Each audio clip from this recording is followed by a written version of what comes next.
एक लिप्स जिसे हम हिंदी में होंठ कहते हैं। बच्चों, हमारे सबके होंठ होते हैं, आप सबने देखे ही होंगे। तो आज हम इन होंठों पर लिपस्टिक लगाने वाले हैं, जो कि बहुत सुंदर लगेगी और हमारी मम्मियाँ भी लगाती है ना? क्या आप अपने होंठों पर लिपस्टिक लगाते हैं? तो हमें जरूर बताना।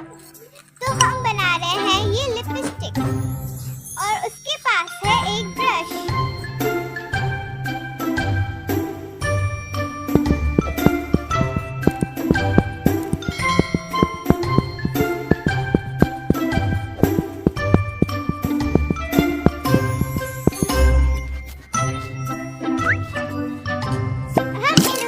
भरेंगे अब गुलाबी रंग, जिसे हम पिंक कलर भी कहते हैं।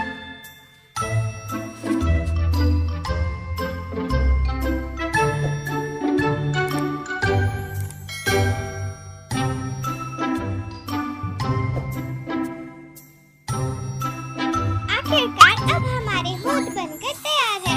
अब हमें चाहिए होगा हरा रंग और नीला रंग। हम इन दोनों को मिक्स करके एक अद्भुत रंग बनाएंगे और एक बहुत सुंदर लिपस्टिक बनाएंगे।